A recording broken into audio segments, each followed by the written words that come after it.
Career start பண்ணிட்டீங்க, ஒரு 1 or 2 years ஆயிருக்கு, பணத்தை எப்படி சேமிக்கிறதுன்னு தெரியல, ஆனால் நிறைய சம்பாதிக்கிறீங்களோ இல்லையோ, ஆனால் எப்படி பணத்தை கையாளுறது அப்படின்றது தான் ரொம்ப முக்கியம். ஒரு 3 லட்ச ரூபாய் அவங்க சிடிசி அப்படின்னா அட்லீஸ்ட் ஒரு 30,000 வரைக்கும் நீங்கள் வந்து இந்த மாதிரி விஷயங்களுக்கு செலவு பண்ணுறீங்க அப்படின்னா கண்டிப்பாக அது வந்து உங்கள் ஸ்கில்ஸ் இம்ப்ரூவ் பண்ணுறது யூஸ்ஃபுல்லாக இருக்கும். அது மூலமாக உங்கள் இன்கம் இன்க்ரீஸ் ஆக ஆரம்பிக்கும். மியூச்சுவல் ஃபண்ட் எஸ்ஐபியில் மினிமம் 100 ரூபீஸ்லேருந்து கூட ஸ்டார்ட் பண்ணலாம். பயமாக இருக்குன்னா 100 ரூபீஸ் ஆர் 500,000 ரொம்பவே சாத்தியமான ஒன்று.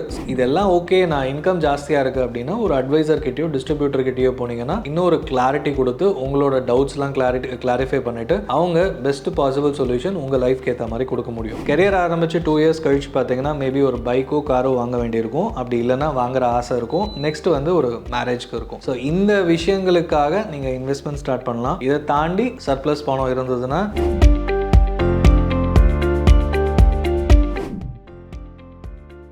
வெல்த் பாட்காஸ்ட் நேயர்களுக்கு வணக்கம். நான் கணேசன் திரு, உங்கள் ஃபினான்ஷியல் எக்ஸ்பர்ட்.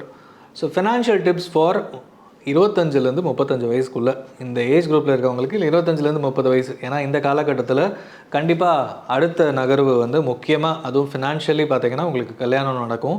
அந்த டைம்ல நிறைய சேஞ்சஸ் இருக்கும். ஸோ அதை வந்து தனியாகவே பார்க்கலாம். ஸோ அதுக்கு முன்னாடி கெரியர் ஸ்டார்ட் பண்ணிட்டீங்க, ஒரு 1 or 2 இயர்ஸ் ஆயிருக்கு, பணத்தை எப்படி சேமிக்கிறதுன்னு தெரியல, ஆனால் நிறைய சம்பாதிக்கிறீங்களோ இல்லையோ, ஆனால் எப்படி பணத்தை கையாளுறது அப்படின்றது தான் ரொம்ப முக்கியம். இந்த ஏஜில் வந்து நம்ம பணத்தை இன்வெஸ்ட்மெண்ட் பண்ணுறது முக்கியமாக, இல்லைனா உங்கள் கெரியரை இம்ப்ரூவ் பண்ணுறது, அதுக்கு பணத்தை செலவழிக்கிறது, இல்லை இன்வெஸ்ட்மெண்ட் பண்ணுறது முக்கியமாக, எங்கே இன்வெஸ்ட்மெண்ட் பண்ணணுன்றது தான் இந்த வீடியோவில் டீட்டெயிலாக பார்ப்பீங்க. ஸோ ஃபஸ்ட்டு வந்து உங்கள் கெரியர் இம்ப்ரூவ் பண்ணுறதுக்கு, அதாவது படித்து முடிச்சுட்டேங்க, எனி டிகிரி, இன்ஜினியரிங்கோ இல்லை எந்த டிகிரி படித்தாலும் வெளியில் வந்து நீங்கள் எந்த கெரியர் சூஸ் பண்ண போகிறீங்கன்றது டிஃப்ரெண்ட். பிகாஸ் நான் படித்தது இன்ஜினியரிங், இப்போ பண்ணுறது வந்து சம்மந்தமே இல்லாமல் பர்சனல் ஃபைனான்ஸ், ஆனால் 10 வருஷமாக பண்ணிகிட்ருக்கேன் ஒரே துறையில்.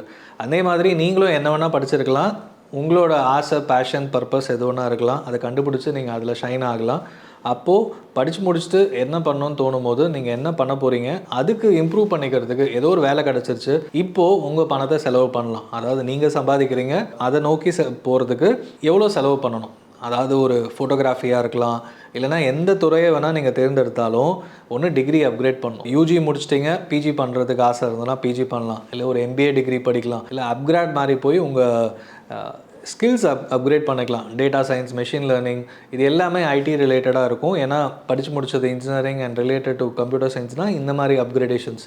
மேனுஃபேக்சரிங் துறையில் இருக்கீங்கன்னா இன்டர்ன்ஷிப்போ இல்லைனா ஹையர் ஸ்டடீஸோ இல்லை ஃபாரின் போகிறதுக்கு இப்போவே பணத்தை சேர்த்து வச்சு படிக்க ஆரம்பிக்கலாம். இந்த மாதிரி ஒவ்வொன்றுத்துக்கும் நீங்கள் என்ன வேணால் பண்ணலாம்.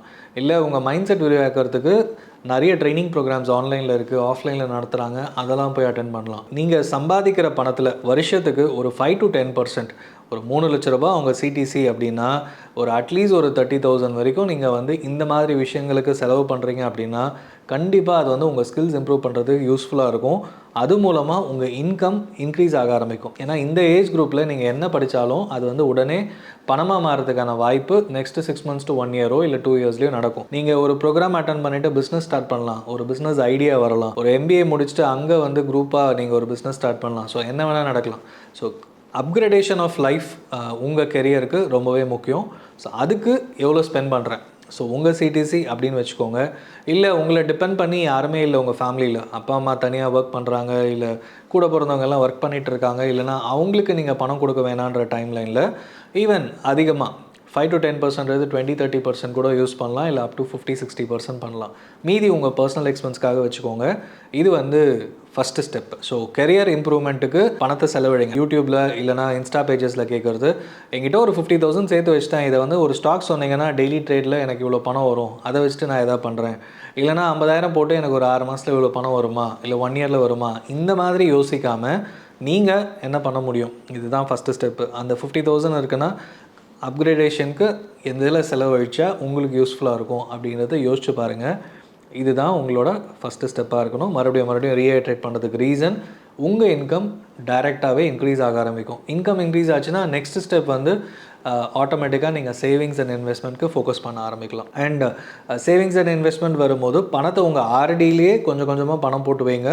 Easy step. Bank account, mobile apps இப்போ எல்லாருக்கும் வந்துருச்சு. ஒரு 6 monthsக்கு ஒரு ஆர்டி போட்டு வச்சிங்கன்னா உங்களுக்கே தெரியும், நீங்கள் பணத்தை சேர்க்க ஆரம்பிச்சிட்டிங்க. 6 monthsல வந்து மாதம் 1,000 rupees 2,000 rupees போட்டிங்கன்னா அது ஒரு இன்ட்ரெஸ்ட்டை பார்க்காதீங்க, இட்ஸ் அ ஹேபிட்.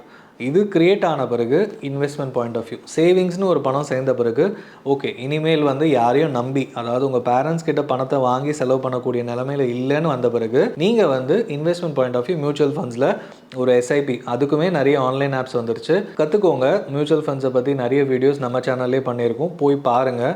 எஸ்ஐபினா என்ன, எப்படி ஃபண்டை சூஸ் பண்ணணும், இந்த மாதிரி நிறைய பேர் நிறைய விஷயங்களை ஷேர் பண்ணியிருக்கோம்.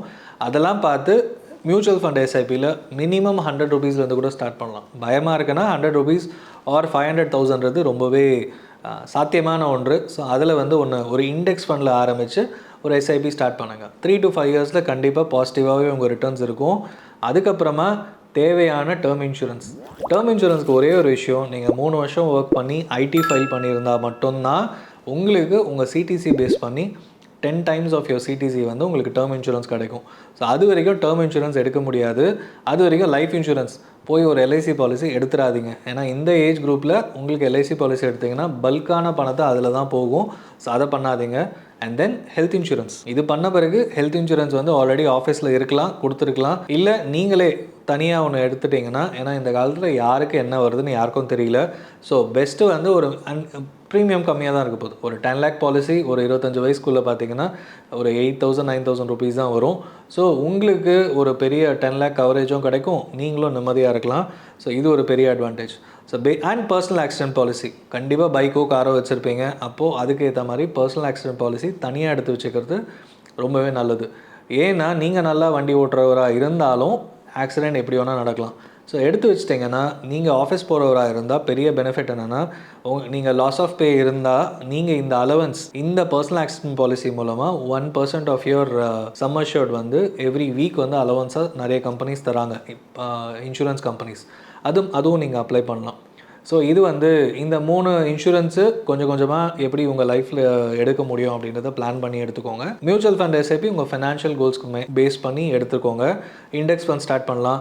அண்ட் இதெல்லாம் ஓகே, நான் இன்கம் ஜாஸ்தியாக இருக்குது அப்படின்னா ஒரு அட்வைசர்கிட்டயோ டிஸ்ட்ரிபியூட்டர்கிட்டயோ போனீங்கன்னா இன்னொரு கிளாரிட்டி கொடுத்து உங்களோட டவுட்ஸ்லாம் கிளாரிஃபை பண்ணிவிட்டு அவங்க பெஸ்ட் பாசிபிள் சொல்யூஷன் உங்கள் லைஃப்க்கு ஏற்ற மாதிரி கொடுக்க முடியும். இப்போவே ஒரு பிஸ்னஸ் ஒரு 5 இயர்ஸில் ஸ்டார்ட் பண்ணணும், இல்லை சைடில் ஒரு பிஸ்னஸ் ஸ்டார்ட் பண்ணுறேன் அப்படின்னும் போது ஒரு அட்வைசர் வந்து உங்களுக்கு பிஸ்னஸ் கன்சல்டன்ட் தேவையா, இல்லை எந்த ஸ்டெப் இப்போ எடுக்கலாம், அந்த மாதிரி விஷயங்கள் உங்களுக்கு கைட் பண்ணுறதுக்கு கண்டிப்பாக ஹெல்ப்ஃபுல்லாக இருப்பார். ஏன்னா ஒரு ஆடிட்டர் கனெக்ட் பண்ணால் தான் உங்கள் பிஸ்னஸ்க்கு என்னென்ன பண்ணணும்னு சொல்லுவாங்க. நிறைய ஆடிட்டர்ஸ் வந்து பிஸ்னஸ் கன்சல்டிங் அட்வைஸும் பண்ணுவாங்க, இந்த ஸ்டெப்பு பண்ணாதீங்க, இந்த தப்பு பண்ணாதீங்க அப்படின்னு. ஏன்னா ஆரம்பிக்கும் போது பணம் இல்லாட்டி நம்ம நிறைய விஷயங்கள் அக்கௌண்டிங் தப்புகள் பண்ணுவோம், ஃபேமிலி கிட்டேருந்து வாங்கி கொடுக்குறதுல ஏதாவது மிஸ்டேக்ஸ் பண்ணுவோம், டாக்ஸேஷன் இஷ்யூஸ் பண்ணுவோம். ஸோ இதெல்லாம் அவாய்ட் பண்ணுறதுக்கு அண்ட் பிஸ்னஸ் கன்சல்டன்ட் எடுத்துக்கிறதுக்கு ஒரு ஆடிட்டர் இருந்தால் நல்லது. ஸோ இதெல்லாம் வந்து ஒன்றா நீங்கள் பண்ணுறது போது ஒன்றா தெரிஞ்சுக்கிறதுக்கு யூஸ்ஃபுல்லாக இருக்கும். கெரியர் ஆரம்பித்து 2 இயர்ஸ் கழிச்சு பார்த்தீங்கன்னா மேபி ஒரு பைக்கோ காரோ வாங்க வேண்டியிருக்கும், அப்படி இல்லைன்னா வாங்குகிற ஆசை இருக்கும். நெக்ஸ்ட்டு வந்து ஒரு மேரேஜ்க்கு இருக்கும். ஸோ இந்த விஷயங்களுக்காக நீங்கள் இன்வெஸ்ட்மெண்ட் ஸ்டார்ட் பண்ணலாம். இதை தாண்டி சர்ப்ளஸ் பணம் இருந்ததுன்னா ஒரு 10 இயர்ஸில் வந்து ஒரு பெரிய வீடு கட்டுறதுக்கோ இல்லைனா வீடு வாங்குறதுக்கோ இல்லை ஒரு பிஸ்னஸ் ஸ்டார்ட் பண்ணுறதுக்கோ நீங்கள் பிளான் பண்ணலாம். Start small. ஒரு எஸ்ஐபி டாப்அப் போட ஆரம்பிங்க. ஏன்னா எஸ்ஐபி ஸ்டார்ட் பண்ணுறது நிறைய பேர் பண்ணுறாங்க. டாப்அப் போட்டுட்டிங்கன்னா கண்ணுக்கு தெரியாமல் நெக்ஸ்ட் இயர் வந்து ஒரு 5 to 10% அதிகமாக எஸ்ஐபி போக ஆரம்பிக்கும். அது ஆரம்பிக்கும் போதே பண்ணால் தான் நெக்ஸ்ட் இயர் போகும், இல்லைனா கேன்சல் பண்ணிவிட்டு பண்ணணும். நீங்கள் ஒரு 5,000 ருபீஸ் எஸ்ஐபி ஸ்டார்ட் பண்ணிட்டீங்க, நெக்ஸ்ட் இயர் வந்து 5,500 போகும். தேர்ட் இயர் வந்து அதுலேருந்து ஒரு 10% வந்து 6,000 ருபீஸ்க்கு வரைக்கும் போக ஆரம்பிக்கும். இது நீங்கள் வெறும் எஸ்ஐபினா வெறும் 5,000 ருபீஸ் போயிட்டே இருக்கும். பணம் இன்க்ரீஸ் ஆகும்போது ஒரு முக்கியமான விஷயம் நீங்கள் புரிஞ்சுக்க வேண்டியது, இன்கம் இன்க்ரீஸ் ஆச்சுன்னா எக்ஸ்பென்ஸும் கண்ணுக்கு தெரியாமல் இன்க்ரீஸ் ஆகும். நீங்கள் யார்கிட்ட வேணால் கேளுங்க, உங்களுக்கு தெரிஞ்ச 30s இருக்கவங்க கிட்ட ஆரம்பிக்கும் போது அவங்க வந்து மேபி ஒரு 10 to 15,000 ஏர்னிங்ஸ் இருந்திருக்கும் சேலரி. 10 இயர்ஸ் கழிச்சு 30 வயசில் பார்த்தீங்கன்னா மேபி ஒரு 50,000 இல்லை 1,00,000 ரூபா சம்பாதிச்சுட்டு இருப்பாங்க. பட் ஆனால் சேம் ஆன்சர், பணம் பத்தலை.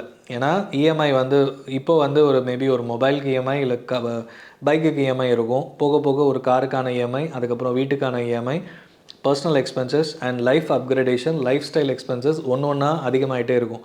ஸோ நீங்கள் இந்த வயசுலேயே இதை புரிஞ்சுக்கிட்டிங்கன்னா சேவிங்ஸ்ன்ற ஹேபிட் வந்து உங்கள் லைஃப்குள்ளே இன்டெகிரேட் பண்ணிட்டீங்கன்னா ஆட்டோமேட்டிக்காக உங்களுக்கு ஃப்யூச்சரில் பணம் நிறைய சம்பாதிக்கும் போது பெரிய சேஞ்சஸ் இருக்காது, அதாவது உங்கள் லைஃப் ஸ்டைலில்.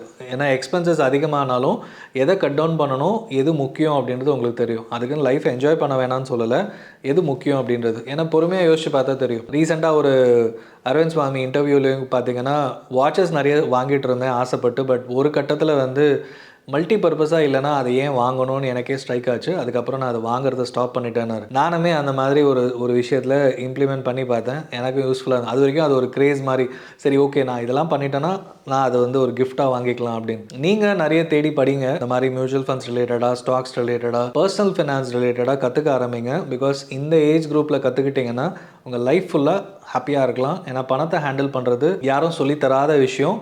நிறைய வந்தாலும் எப்படி செலவு பண்ணணும்னு உங்களுக்கு தெரியணும், கம்மியாக இருந்தாலும் எப்படி ஹேண்டில் பண்ணணும்னு உங்களுக்கு தெரியணும்.